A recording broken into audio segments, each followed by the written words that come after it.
Buenas noches, queridos amigos. Buenas noches a todos los amigos que se vienen conectando a través del Facebook del Círculo de Arbitraje con el Estado.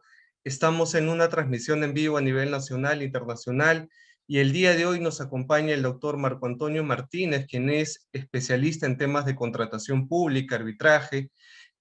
También se ha desempeñado como vocal en el Tribunal de Contrataciones del Estado, en el OCE, y cuenta con maestría y doctorado en Derecho, a quien le damos la cordial bienvenida. Doctor Marco Antonio, buenas noches y bienvenido a La Voz Pública. Buenas noches, un gusto estar con ustedes. Bien, el día de hoy, para todos los amigos que nos están viendo y se vienen conectando, vamos a abordar un tema importante y también de coyuntura por los temas de contratación pública que en algunos casos han estado bajo la lupa y frente a algunos presuntos direccionamientos y sobre todo hablando de un marco general cuando nos referimos a la corrupción y estos temas que ponen en tela de juicio alguna entidad, algún funcionario. ¿Cuáles son los mecanismos legales que tendría un postor al momento de participar en una licitación pública, en un concurso público? ¿Qué herramientas legales tiene en el marco de la ley 3022.5 para, digamos, tratar de romper estos candados, estos direccionamientos que a veces están en los términos de referencia, inclusive pueden ir desde los actos preparatorios? Doctor Marco Antonio, quisiéramos saber cuál es su lectura sobre este tema. Bien, nuevamente, muchas gracias, nuevamente gracias por la oportunidad de estar con ustedes. Y bien, este es un tema interesante. Para empezar, la contratación pública siempre va a ser un tema de coyuntura, a diferencia de otras ramas vinculadas en mayor o medida con el derecho, es un tema de actualidad. Y esto nos genera algunos problemas, ¿no? Su constante cambio. Tenemos de gente convencida que es correcto que se cambie todos los años la normativa de educación pública, como otros, y yo me incluyo, que ven esto más como una maldición que como una virtud, porque genera inestabilidad, genera justamente problemas de conocimiento y parte de lo que vamos a conversar el día de hoy. Como les decía, efectivamente, siempre la contratación pública que involucra obra, bienes y servicios, y me voy a centrar un poco más en el tema de obra, que está más vinculado con la legitimidad de todo Estado. A nadie le dicen, pues, a ningún gobierno le dicen qué bonitos servicios contrató o qué bonitos bienes compró. Siempre van a identificar un buen o mal gobierno con su capacidad de gestionar obras, básicamente, qué es lo que ve el público y qué es lo que va quedando. Lo cual no es malo, por cierto, es bueno por varios sentidos. En primer lugar, porque las obras usualmente son las que involucran los mayores montos, lo cual también es absolutamente normal. Las obras básicamente son un agregado de bienes y servicios, o sea, materiales, mano de obra, bajo dirección técnica. Ese es uno.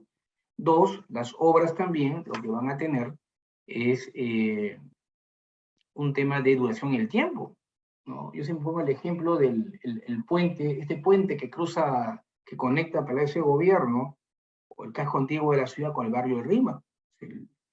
Ha variado de nombres en sus 400 años de existencia y ahí está, desafiando los siglos. Ese es un tema palpable de cómo hay obras que van quedando en el tiempo, ¿no? Poner un poco el ejemplo del caso europeo, ¿no? Existen ciudades, avenidas, caminos que están construidos sobre puentes romanos, sobre avenidas romanas, y en nuestro caso igual, ¿no? Si ustedes, obviamente, cualquier persona que vive en Lima conoce la avenida Camino Real, que era el camino virreinal del centro de Lima a Miraflores. Y los ejemplos, bueno, no vale la pena tanto ejemplo que se nos va todo el día, pero a lo que voy es que hay un segundo componente que tiene que ver con la duración del tiempo. Y el tercero es la legitimidad. Como le decía, efectivamente, la vinculación o la identificación entre una buena o mala gestión es muy cercana con el tema de la capacidad de gestionar y hacer obras. Bien, todo esto entonces genera pues que la contratación pública sea un tema que siempre va a ser vigente, siempre va a ser de cultura. En el fondo podemos resumir todo esto como que involucra las expectativas que tiene la población respecto del Estado, el Estado al cual le paga impuestos, el Estado al cual pertenece en un momento determinado. Bien, y dicho todo esto, efectivamente empecemos a pensar o empecemos a analizar los argumentos por los cuales puede haber direccionamiento. Uno de los peores, y como le dije, por eso, a pesar de que algunos defienden con mucha vehemencia el derecho a modificar todos los años la norma de contratación pública, yo lo considero una de las mayores maldiciones que puede haber. Porque estamos muy lejos de una estandarización o una consolidación del derecho a la acción pública, como sí lo tiene el derecho civil, inclusive el derecho penal, donde no andan creando nuevos delitos todos los días. A veces se puede discutir pues, la mayor o menor cuantificación de una pena, por ahí una conducta u otra, pero no están pues, haciendo modificaciones, y esto siempre es un escándalo. Hay modificaciones, no la de este año, la del año anterior, que fue una modificación que básicamente nos cambió párrafitos. O sea, fue una modificación que se hizo para ponerle número a los párrafos. Es un absurdo total. Yo creo que en realidad cambiar la norma de contratación pública todos los años es falta de planificación, es falta de visión, es una falta de orden.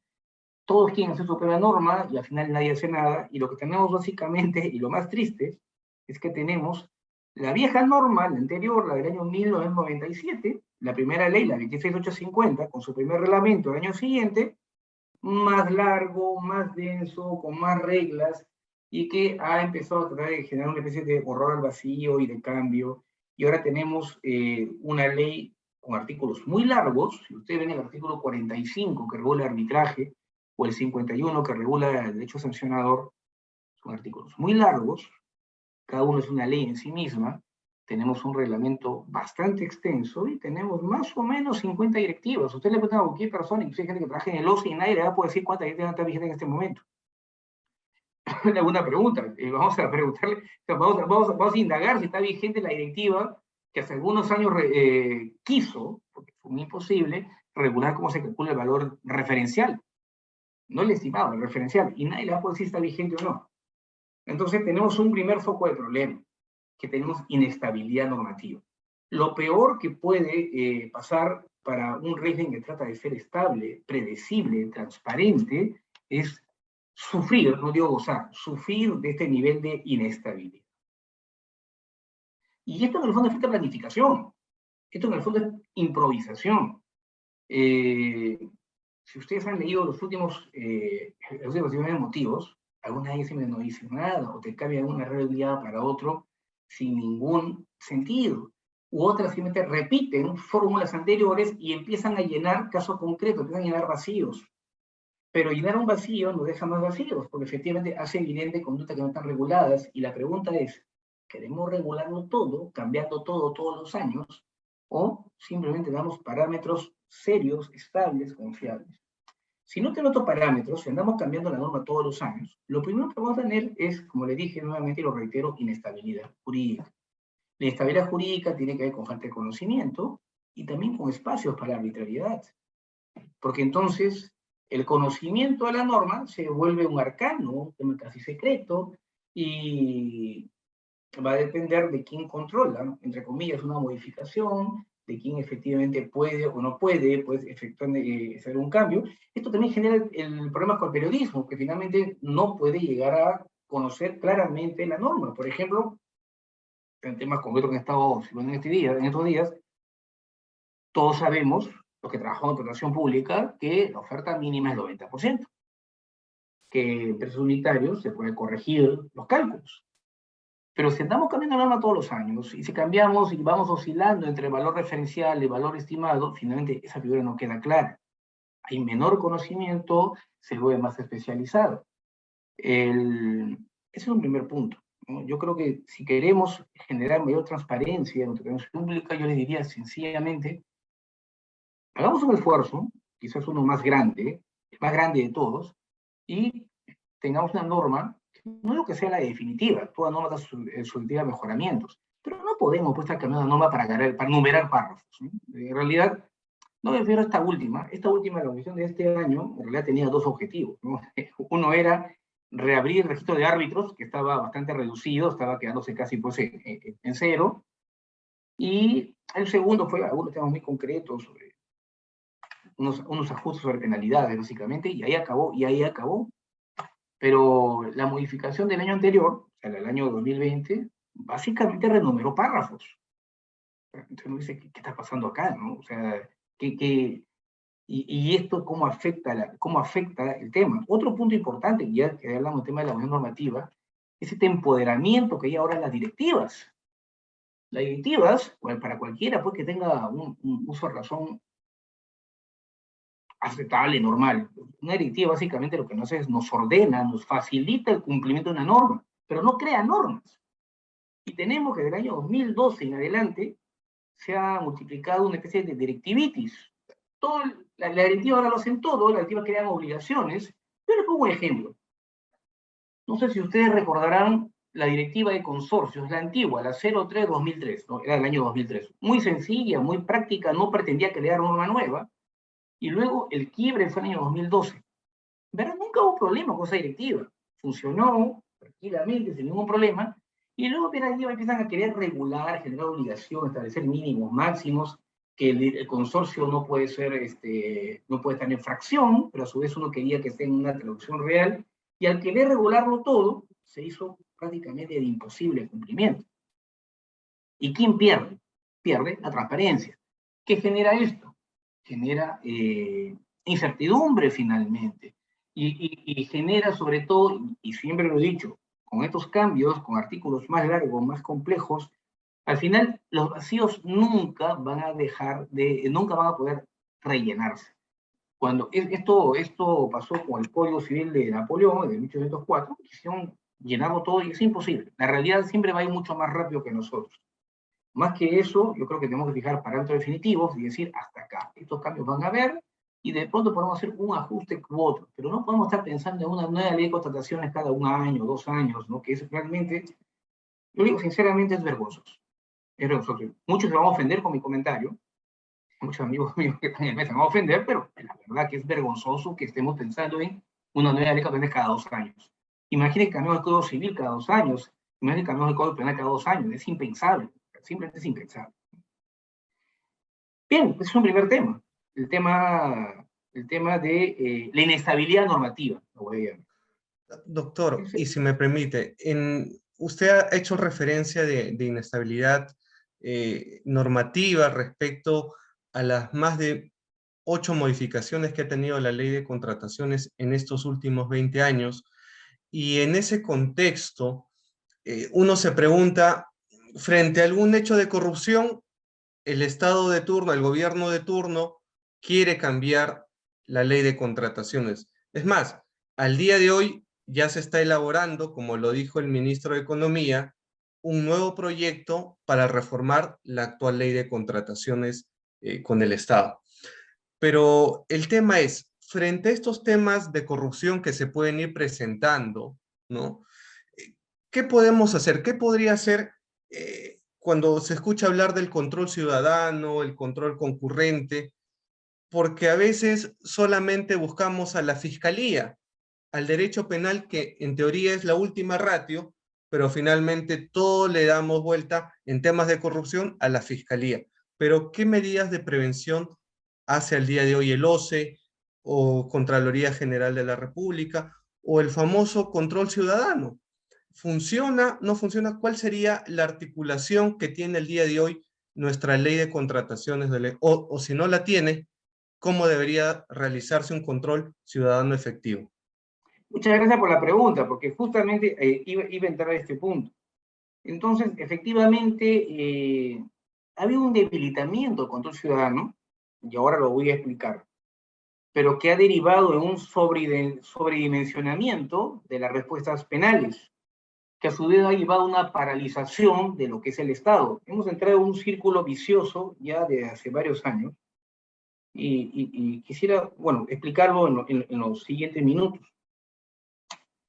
El diseño original de régimen de compras públicas, tal como lo conocemos, la compra pública yo desde la colonia, ¿no? Desde el virreinato, pero tal como lo conocemos, nace en el año 1998, cuando entra en vigencia la ley 26.850. Y más o menos les puedo comentar cuántos cambios ha habido. El primero, el año 2001. Cambios relevantes, significativos. Una corrección adecuada del cómo funcionaba la norma. El segundo, el 2004. Yo creo que ese fue el momento cúspide, ahí debió haber quedado el tema. En realidad, el 2004 yo creo que fue una reforma muy importante. Siempre yo hablo que ese momento fue el momento de la madurez del tema de compras públicas, fue cuando el Perú estaba liderando la reforma en contratación estatal, tenía muy buenos ratios de ahorro, tenía muy buena, innovó muchísimo, recogiendo experiencias de otros países cercanos. Bien, 2004, va el segundo cambio.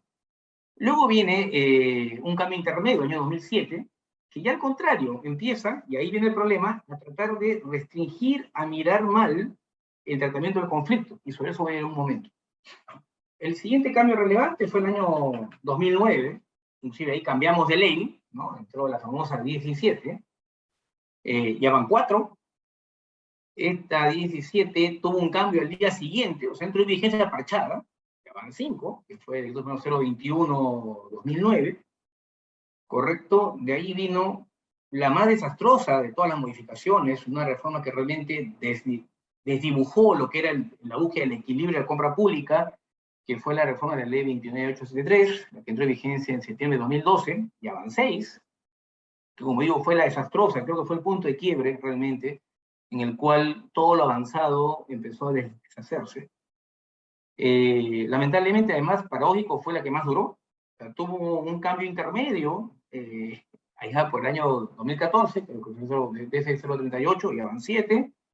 De ahí tenemos la ley 3225, ¿no? Que intentó un poco poner un alto a todo el desastre de la modificación de septiembre de 2012, ya van 8.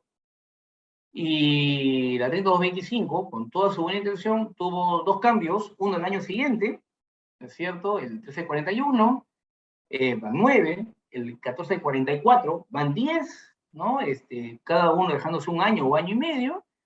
De ahí hemos tenido la modificación extensísima, aunque es básicamente de parrafitos, o sea, para eso no modifica una norma, van 11, la del año 2020, y la última que entró en vigencia en julio del 12 de julio, que también tiene varios cambios, con motivo pues, de reabrir el estudio de hacen varios cambios, y vamos ya 12, así a contar, sin contar otros cambios que ha habido en el medio, por si acaso.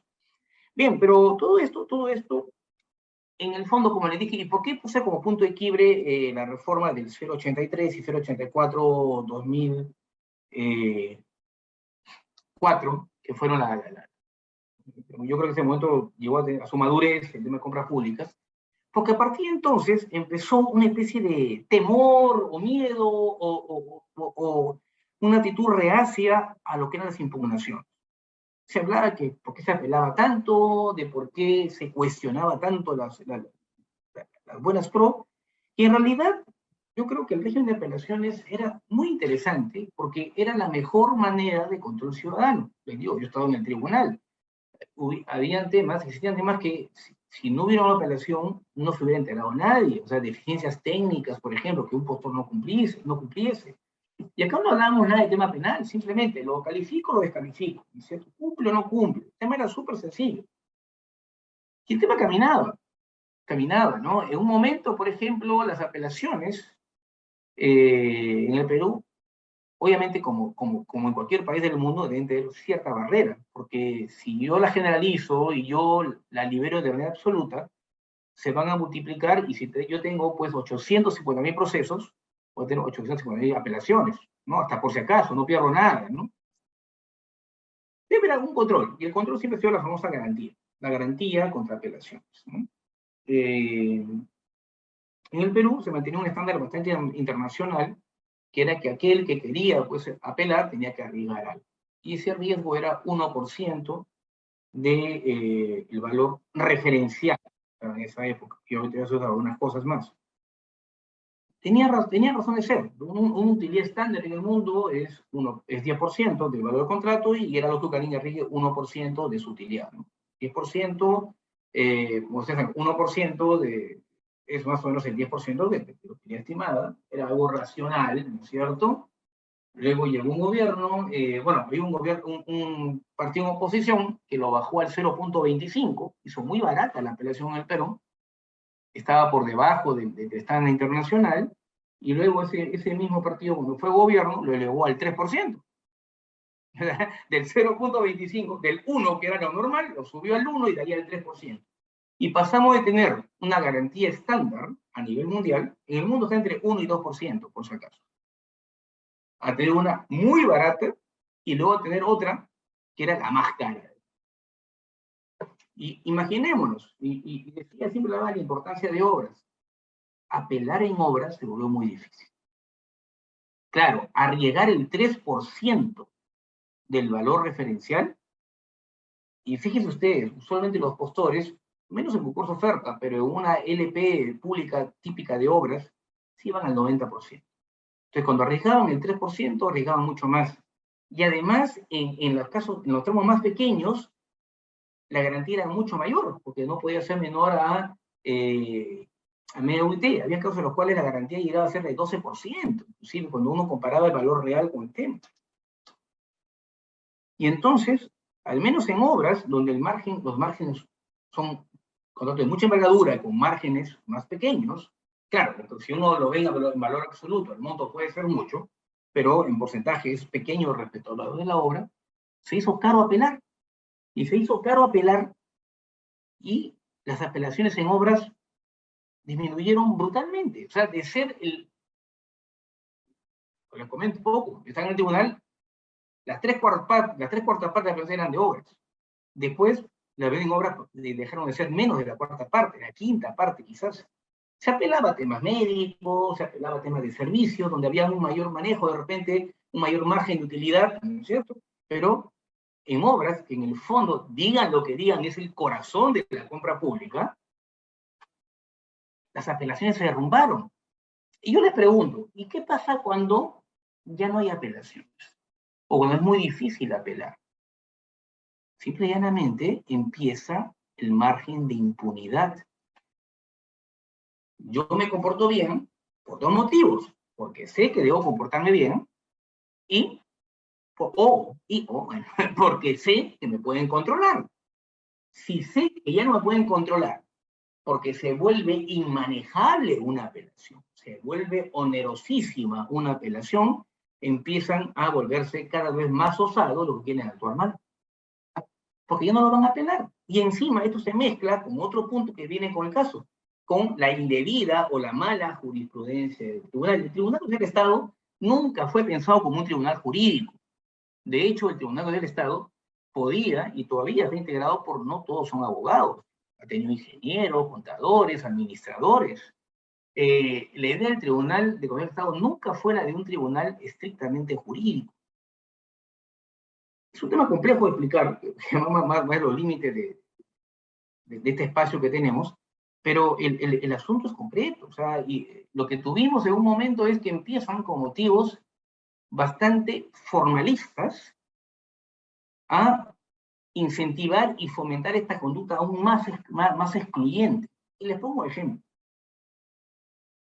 Allá por año 2008, más o menos, el tribunal sacó un criterio, que luego lo hizo ya pauta, en la cual el postor descalificado ya no podía cuestionar la buena pro del postor ganador, salvo que remonte su descalificación. Eso lo sabemos todos ahora, porque ya tienen varios años con este criterio. Antes no era así, antes se revisaba todo. Quizás jurídicamente, si uno va pues, a la naturaleza, a la esencia jurídica, la etapa preclusiva, uno podría decir que efectivamente lo anterior era incorrecto, lo segundo era correcto. Pero miremos el efecto práctico. Entonces, era muy fácil, en unas bases, pedir un imposible, que no lo cumplía nadie. Yo soy un mal funcionario, descalifico a 19 de los 20 postores, y esos 19 no pueden apelar porque nunca van a poder cumplir ese requisito. Pero tampoco lo cumple el 20. Pero claro, si apelan, ese 20, o sea, no van a poder apelar el 20 porque tienen que remontar su descalificación. Y es más, se apelan arriesgando la garantía más cara del planeta Tierra, no sé cómo está en Afganistán, pero salvo países anecdóticos, es la garantía más cara de la Tierra.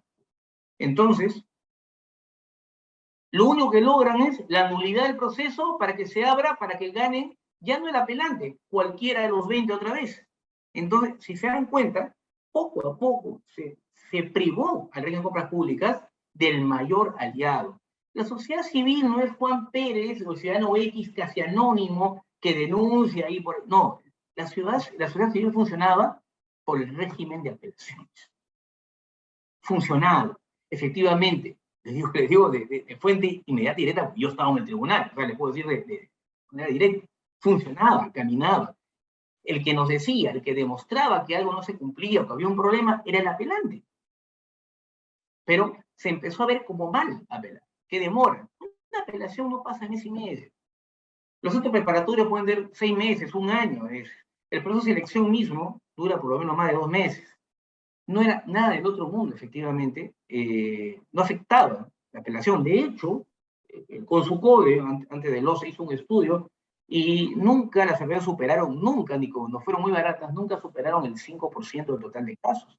Sin embargo, generaba una sensación de que no se puede actuar mal, un control indirecto muy sólido, o sea, yo actúo bien porque tú actúas bien, o porque me pueden controlar. En este segundo punto era muy efectivo. Y lo mataron. Y lo mataron. Lo matan en parte el 2007, lo matan en parte el 2009 y lo terminan de matar el 2012. Cuando terminamos con esta garantía carísima.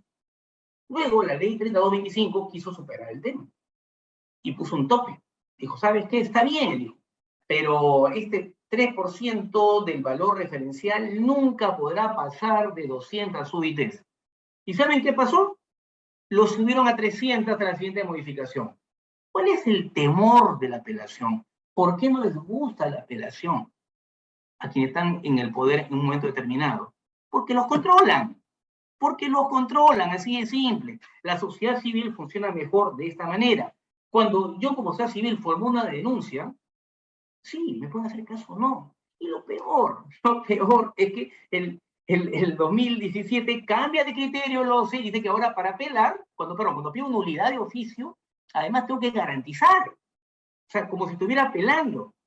Se dan cuenta, en el fondo no me dejan reclamar. ¿Qué tengo que ir? ¿Ir a la prensa? ¿Qué tengo que hacer? Y ahí viene el tema, denunciar penalmente, y de pronto, lo que era, como bien has dicho, la última ratio, se empezó a volver la única ratio. Si me cierran las puertas, entonces se empiezan a multiplicar las denuncias penales. Y entramos en el círculo vicioso, en el fatal círculo vicioso. Te denuncia Juan Pérez, el auditor, en lugar de hacer un peor disciplinario, te manda de frente a denuncia penal. La denuncia penal no acaba en 2 meses, 3 meses, a uno lo pueden tener 3, 4, 5, 6 años dando vueltas, efectivamente, y esto que genera la inmovilidad. Entonces, lo que queda de la denuncia penal, todo se investiga, todo se va a la vía penal. En sede penal no se conocen necesariamente todas las particularidades de contratación pública. Y les pongo un ejemplo. Evidentemente, antes de la buena pro, no debe haber una intermediación directa entre los postores, los participantes, es especial. Pero firmado el contrato, la intermediación es necesaria. Ya somos 2 partes de un contrato. Esto no se entiende a veces. Y entonces hemos tenido multiplicaciones de imputaciones de colusión, negociación incompatible, que no son tales. Cuando uno analiza, no va por ahí. Tenemos casos en los cuales uno ha querido salvar un contrato, porque efectivamente era mejor salvarlo que perderlo, porque cuando se resuelve un contrato, se anula, quien pierde más no es el contratista, pierde más la sociedad, pierde más el Estado. He visto absurdos en los cuales algún auditor dice que se ha generado perjuicio al Estado porque en lugar de declarar desierto, se ha adjudicado.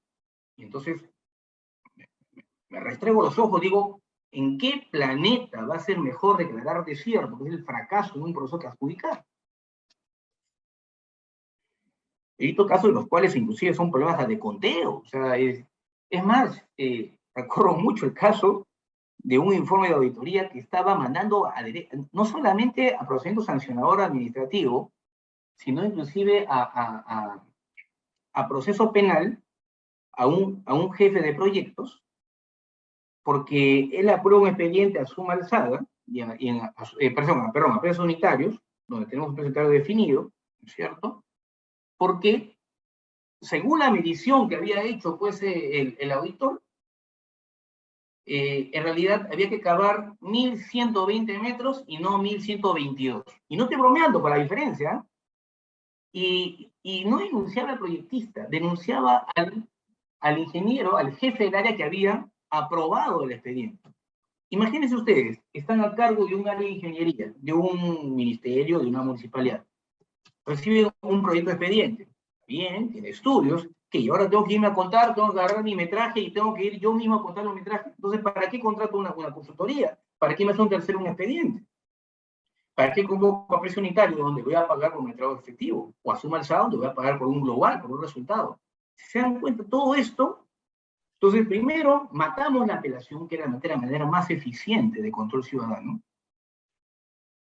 Cuando queremos repararla, que fue un cambio un poco pacato, pero fue un intento de la 3225, lo matamos al cambio siguiente, volviendo a elevar los topes, y por si fuera poco, entonces la única medida es la penalización.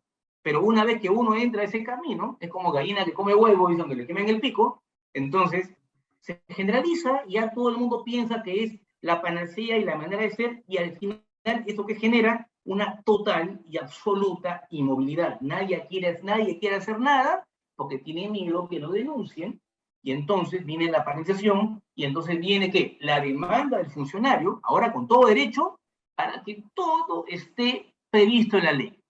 Todo, lo cual es un imposible. Y si no está previsto, no quiere mover un lapicero. Claro, porque si lo mueve, si toma una decisión, lo denuncia. Y estamos en el peor círculo vicioso que hemos podido imaginar. Esta es la tormenta perfecta, realmente. No quiero ser pesimista, pero es la tormenta perfecta. Doctor, y sobre ese punto, yo suscribo todo lo que has señalado.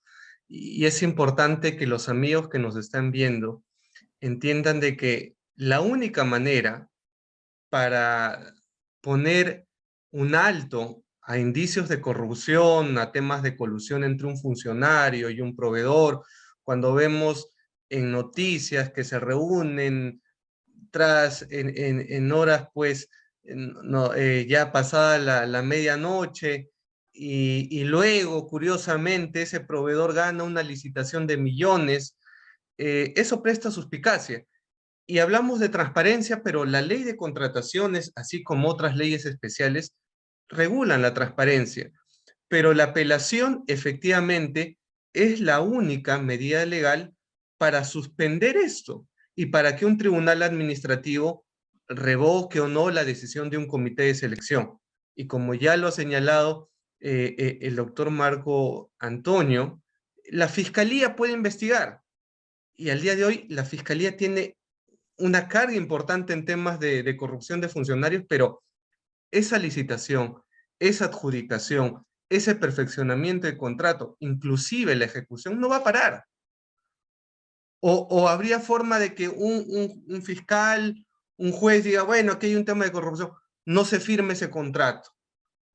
Porque si no hay apelación, corríjame, doctor, habría forma de que la fiscalía o un juez penal pueda decir, no se firme ese contrato, deténgase esa buena pro, revóquese la buena pro. ¿Habría manera que se haga eso? De que puede haber manera, inclusive con una medida cautelar o una precautoria, pero no es la vía idónea, porque no tenga el conocimiento correspondiente. Es como si pudiéramos ir de nuestra casa a la bodega en 4 cuadras, y en lugar de eso doy toda la vuelta del mundo, regreso y en 25 cuadras estoy yendo a la bodega, ¿no? Entonces, y además el efecto, como le dije, es peor, porque genera inmovilidad, porque además no todos los temas son temas penales, hay muchos temas que son errores administrativos. Usted, la Contraloría ha señalado que buena parte de los errores son errores de desconocimiento, de esta brutal técnica de cambiar la norma cada rato, etcétera, etcétera. Yo creo que lo mejor, en verdad, para empezar, no creo que sea la única, pero es la más importante, es volver a reabrir el tema de apelaciones, tan sencillo como eso. Fíjense ustedes, en realidad, tanto se han tratado de apelaciones que ahora el tribunal se ha dedicado a sancionar a todo el mundo, y no se acuerda que cada vez que se sanciona a alguien, estamos sacando el mercado, no solamente a esta empresa, todos los vinculados, que además ni siquiera se van, pasan a la informalidad. Entonces estamos generando otro tipo de problemas. Tan sencillo como el tribunal de conceder lo suyo, tan sencillo como volver a una apelación del 1%. Y yo en realidad, dado el tema actual, dado el contexto actual, yo inclusive no tenía ningún temor de bajarlo al 0,5, al 0,25 de la garantía del valor referencial, del valor estimado.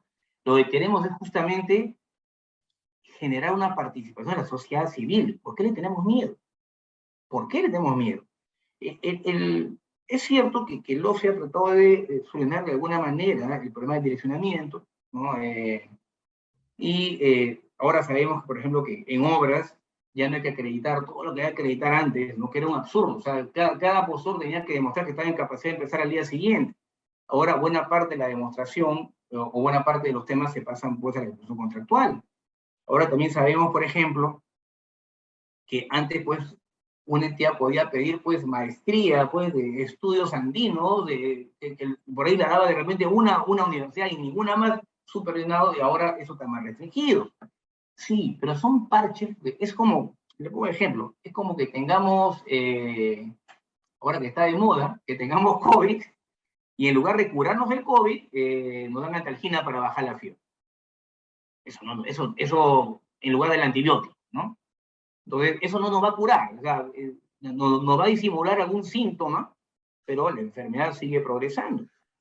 Y doctor, Entonces, sí. permítame, y si retrocedemos más de la apelación, tenemos las consultas y las observaciones.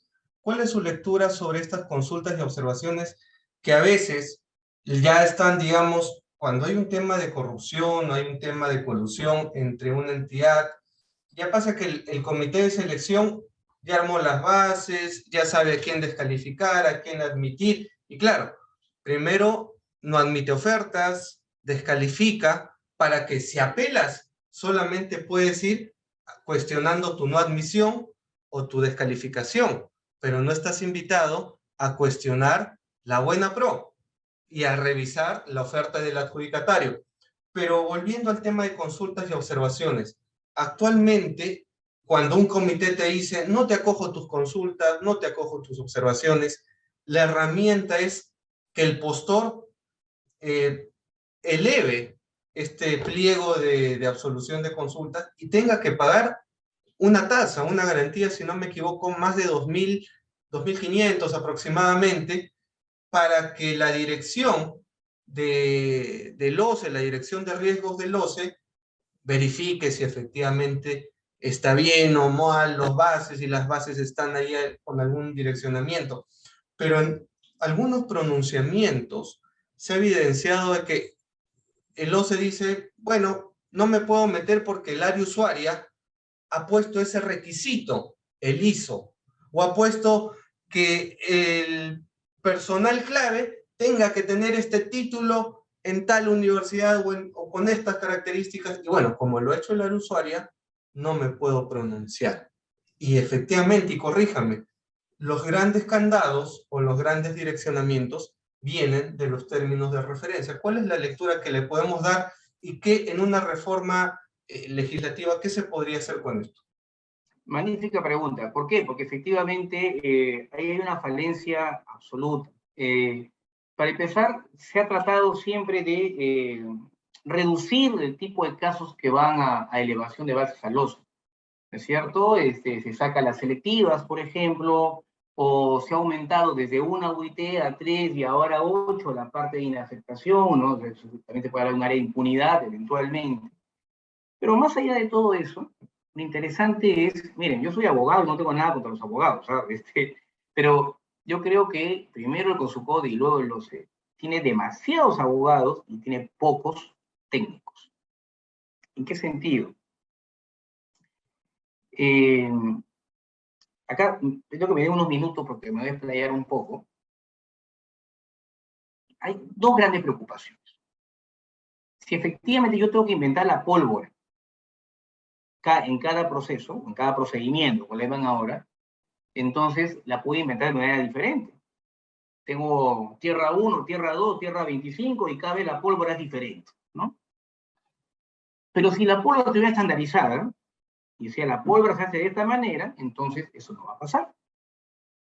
Si te pregunto, por ejemplo, ¿no? El convenio marco es un tema importantísimo que nos permite eso, pero el convenio marco no ha llegado ni siquiera al 30% de su potencial real. ¿Qué pasa cuando no estandarizamos? Digamos que vamos a comprar el servicio de confección de uniformes. A cada uno se le va a ocurrir algo distinto. No estandarizamos. Y podemos estandarizar por clima cálido, clima semitropical o clima frío, por ejemplo, ¿no? Pero no estandarizamos. No estandarizamos. Queremos comprar zapatos, no estandarizamos. Y entonces, cada entidad, y pongo ejemplos, son ejemplos al aire, ¿no? A lo que voy es que finalmente cada entidad va a pedir lo que le venga en gana. Hay temas poco estandarizables. El caso típico es equipamiento médico. Sí, pues, pero ahí de repente los paneles pueden ser un poco más grandes, ¿no? Ya no en cada componente, sino en el resultado. Pero no hacemos nada si no tenemos personal especializado. El abogado ve la forma. El abogado, digo, yo soy abogado, pero no tengo nada contra los abogados. El abogado va a ver la forma, va a ver pues el cumplimiento de la norma, la ley, ¿sí? Pero si bien es un tema complejo, y es el gran problema de los pronunciamientos, lo que voy a decir es, la entidad bajo su responsabilidad ha definido, y eso lo vemos todos los días. ¿Y qué genera? Nuevamente, otra tormenta perfecta. Falta de homologación de requisitos. No hay estudios que nos puedan homologarlo. Bien, por un lado. Y por el segundo, efectivamente, estos temas, el OCE no va a entrar, porque es un tema técnico. Entonces se elevan las bases, que ahora no se elevan ni siquiera para todos los casos, solamente para LPs y concursos públicos, y encima una vez que se eleva, sabes que es un tema técnico y la entidad bajo su responsabilidad ha dicho, Poncio Pilatos multiplicado por 10. ¿Y esto qué genera? Otra vez genera espacios de impunidad. Porque ¿qué pasa? El buen funcionario hace su trabajo bien, y de hecho, hay muy buenos funcionarios que hacen su trabajo bien.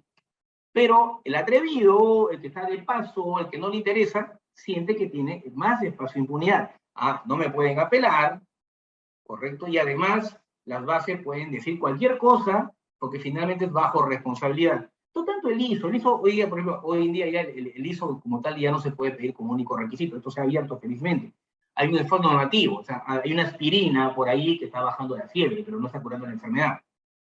Pero la imaginación y la realidad van mucho más rápido, y entonces pido temas muy técnicos, o que huela que temas muy técnicos, y en los cuales no va a entrar y bajo responsabilidad, se dice, ¿no? Entonces, como le digo, son dos cosas. Uno es falta de homologación de requisitos, que es un trabajo que tiene que hacer de manera técnica.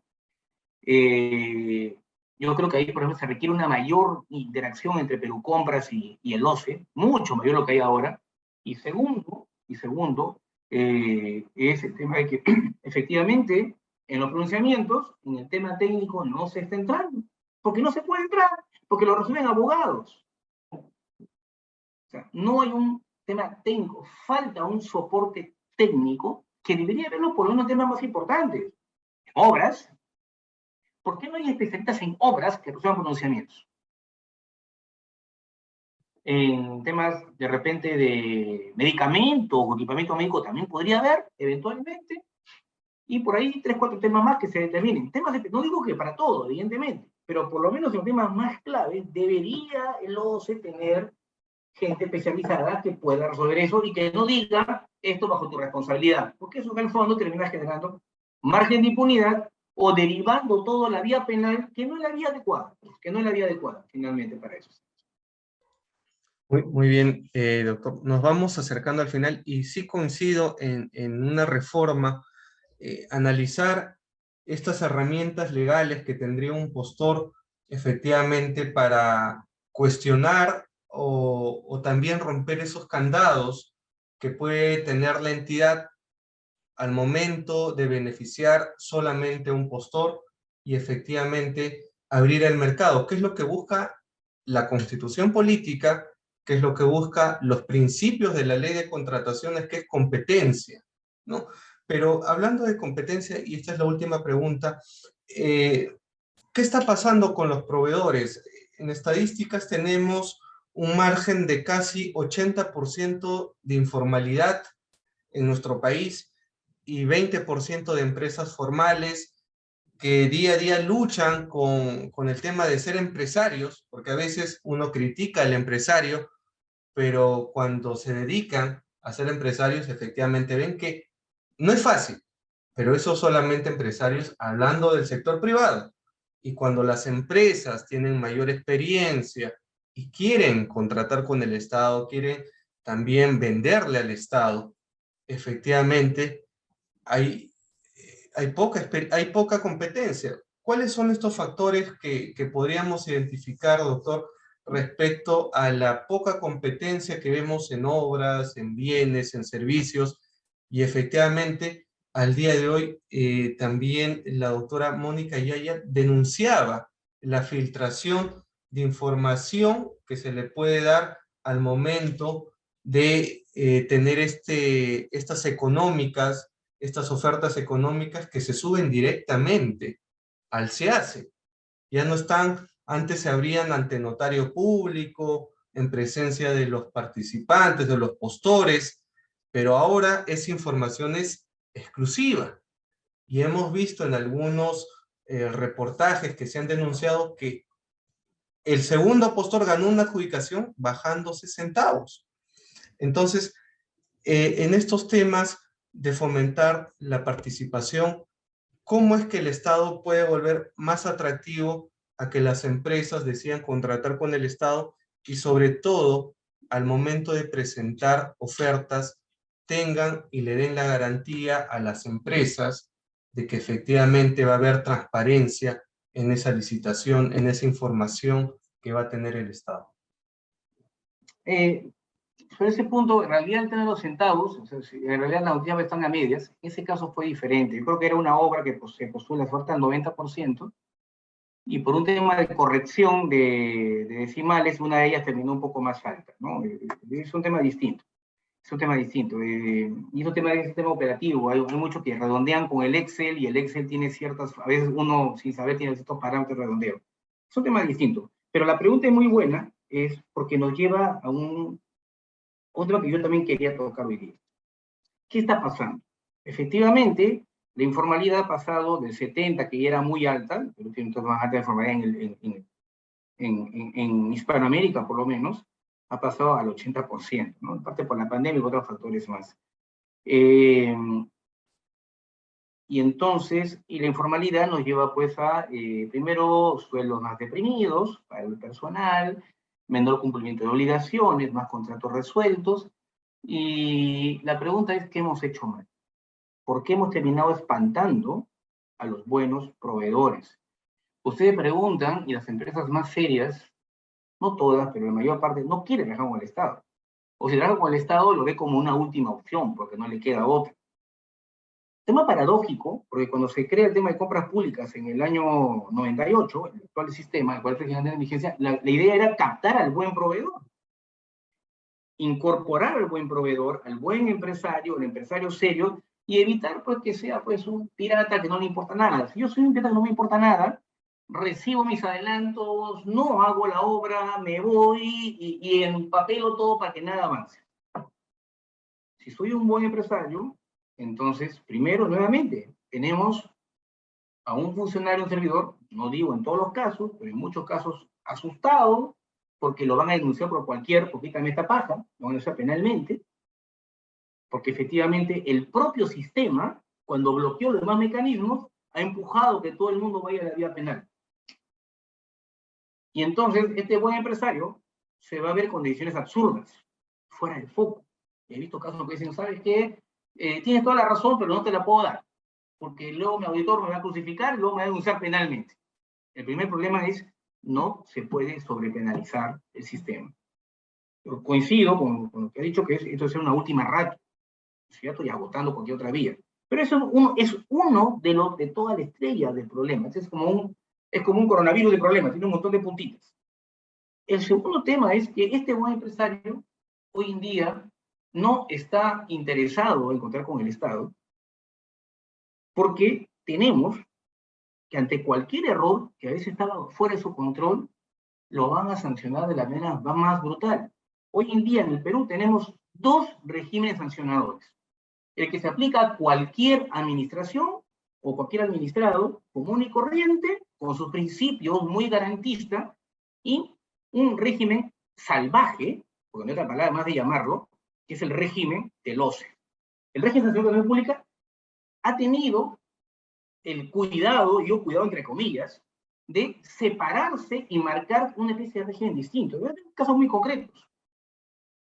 La prescripción, por ejemplo, de cualquier infracción se da en el régimen común desde que se comete la infracción a los 4 años. ¿Bien? Hicieron un cambio muy sutil en uno de los cambios de la ley 3225, y hoy en día en contratación pública la prescripción se interrumpe, no desde que llega el tribunal, no desde que llega el sancionador, se suspende, por hecho, sino desde que la entidad formula la denuncia. Hay casos donde el tribunal, y no estoy bromeando, se ha demorado 3 o 4 años en iniciar un sancionador, y ya no hay prescripción. Hay casos que son arqueológicos y que lo siguen persiguiendo. Y esto se une a otro giro. En el régimen general rige el principio de culpabilidad. O sea, debe haber por lo menos un tema de imputabilidad en la conducta del administrado. En contratación pública han dicho que la es objetiva. Es decir, a mí no me importa si le sirvió o no le sirvió, si tuvo alguna responsabilidad, si fue Juan Pérez con un documento, él que quería trabajar, que no correspondía. Se sancionan a todo el mundo hoy en día. Entonces, un proveedor serio no está interesado en soportar todo eso. Si ese proveedor tiene la oportunidad de trabajar con un privado, va a trabajar con el privado. ¿Y quiénes van quedando? Los que no tienen nada que perder. Los que no tienen nada que perder porque jamás tendrían opción de trabajar entre privados, porque no lo van a contratar ni la tía de su vecino o de su hijito. Entonces, ¿qué ocurre con eso? Se va quedando con lo peor. Nuevamente tenemos la tormenta perfecta. Y no acaba ahí todavía el tema. En realidad, y todo esto ya sabemos por qué estamos espantando a los monoproveedores. Sancionan a todo el mundo. Y encima parece que queremos perseguirlos de una manera total, ¿no? Entonces, si te sancionan a ti, ya no puedes ni formar una empresa ni otra. Y la pregunta es, ¿ustedes creen que esas empresas se cierran y se van a su casa? No, se van a la informalidad. Y en la informalidad son contratadas por miseria, con otras que no son empresas reales, son cartones que vienen de otro lado, un cartoncito, y que, aunque esté prohibido, subcontrata con todo el mundo. Y entonces todo el mundo vive amenazado de que lo descubran y que luego lo denuncien y lo están inhabilitando. Solo para terminar, yo les pongo un ejemplo. Anteriormente, hace algunos años, el tribunal de cada 5 denunciados sancionaba 1. Porque es última ratio, las sanciones son última ratio. Y eso era mucho más que ahora, por cierto. ¿eh?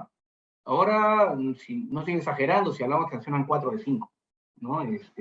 Entonces, imagínense ustedes, tenemos 4.000, 5.000 sancionados por año. Si multiplicamos el número, porque es un efecto multiplicador, a todo el grupo económico, a todos los accionistas, bajo ciertos parámetros, y cada año tenemos menos mercado, más piratas que se van quedando, porque el pirata pues, de alguna manera sobrevive, encuentra por ahí la manera de agarrarse de la última tabla sobre el mar del Titanic y sobrevive, y el buen postor se va yendo. Y entonces, ¿qué pasa con los bancos? ¿Por qué ahora muchos están quedando con el Estado? Porque basta que le digas a un banco que va a hacer un contrato con el Estado, no quieren darle carta de fianza. Porque es riesgoso. Es muy riesgoso y el banco no quiere problemas. Y entonces, nuevamente, estamos en una tormenta perfecta. Si no nos detenemos a pensar qué está pasando, y en serio y con absoluta honestidad hacemos una reforma integral, yo creo que la última debería ser, y de ahí a tranquilos, entonces, pues esto va a seguir así. No tenemos...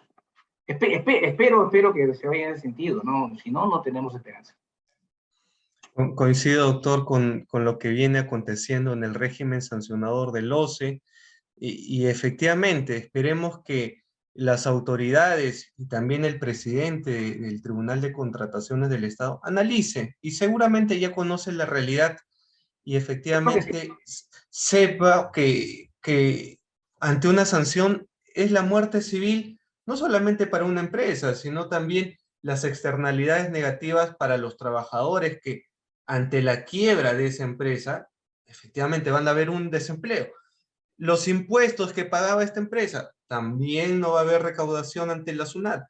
Entonces, hay que analizar bien, porque hemos visto casos emblemáticos. Puedo poner un ejemplo de la Universidad de San, quien tiene una denuncia ante el OCE, ante la Fiscalía por documentación falsa, y una universidad de prestigio como es San. Me permite un paréntesis. En los Sí, casos, son varias universidades, el cual es un absurdo. Ellos manejan pues, una staff de 100 profesores, por ejemplo, y basta que uno de estos haya falsificado o agregado algo en el currículum, o basta que la universidad de la competencia haya negado la validez de un documento, y yes, entonces le dan 4 años, 3 años fuera del mercado, como si fuera, pues, como decía un gol de mañana, sí. ¿no? O sea, simplemente Y los principios, que la gente de otro causalidad, país que no entiende y se jala los pelos, no entiende lo que está pasando acá. efectivamente, y esperemos que el OCE, pues, ante una eventual reforma, analice la estadística. Y creo yo que también los jueces contenciosos administrativos tienen que otorgar medidas cautelares, y que efectivamente no las están otorgando, porque juez que otorga una medida cautelar que suspende a un sancionador es Viene de denunciado investigación. automáticamente por el procurador del OCE. Ujú. Y están poniendo hace muchos años una mordaza a los jueces, que en una oportunidad tuve una entrevista con un magistrado y me decía: ¿y quién me defiende ante estas denuncias? Porque las denuncias no son gratis. O sea, piensan que el juez que otorga una medida cautelar ya recibió algo, alguna dádiva, y efectivamente no es así. Pero efectivamente vemos una realidad que es complicada para los proveedores, y efectivamente esperemos que ante una eventual reforma se analicen los impactos y las externalidades negativas con estadística, analizando las resoluciones y los casos en concreto. Hay buenos proveedores, efectivamente hay malos, y sobre todo esos malos que se reúnen a altas horas, que luego ganan licitaciones, o que ganan licitaciones sin tener nada de experiencia, son los que deben ser retirados. Pero los proveedores que cumplen la finalidad pública, porque hay que entender algo: los proveedores, las empresas que contratan con el Estado, no solamente vienen a obtener un beneficio patrimonial, sino también ayudan al Estado a cumplir la finalidad pública que todo el pueblo necesita. Sin duda, doctor Marco, nos ha quedado tiempo el corto, y este tema lo vamos a tocar, y permítanme hacer un anuncio: que tenemos el último evento de CAE, que es este 14, martes 14 de diciembre, a las 6 de la tarde, donde vamos a hablar, también el doctor Marco Antonio nos va a acompañar, sobre transparencia y ética en la contratación pública, que es un factor importante que en temas de reforma no se está hablando, y sobre todo la planificación que debe haber en las compras públicas. Y muchos temas más que vamos a abordar en este evento. Los esperamos el martes a las 6 de la noche. Doctor Marco Antonio, quisiera que ya sus palabras de cierre para la entrevista. Bien, no, muchas gracias por esta oportunidad. Efectivamente tenemos mucho que conversar. Yo lo que único pediría a los que están ahora a cargo de la redacción del nuevo proyecto, que si tienen que tomarse un tiempo, que se lo tomen, pero que se haga una reforma realmente seria, pensada no para que sea parchada el año siguiente, sino pensada para que dure 10, 15 años, ¿no? Porque eso es lo que necesitamos hoy en día. Una respuesta seria que deje el famoso, la muletía del hay veces, por indicadores reales, serios, de qué es lo que está pasando, de qué es lo que queremos. Ya estamos, creo que hasta el límite de los parches. Lo que necesitamos finalmente es una reforma que permita nuevamente recuperar un proyecto de aquí a 15, 20 años, de lo que queremos con la compra pública, de cómo queremos relacionarnos con proveedores, que no podemos seguir legislando para el pillo. Y acá termino, en obras, las obras no se resuelven más de uno de 20 contratos. Y en dice, vives 10 veces menos. Y pero estamos legislando para este pillo, y al otro 19 lo tenemos tratándolo como si fueran, pues, igual, ¿no? Y ahí viene el problema. Nada más. Muchas gracias, doctor Marco Antonio. A todos los Gracias. amigos que nos han sintonizado en La Voz Pública, será hasta el próximo domingo a las 7 de la noche en La Voz Pública. Buenas noches con todos, y nos vemos el martes, doctor. Un gusto. Hasta luego. Cuídense. Hasta luego.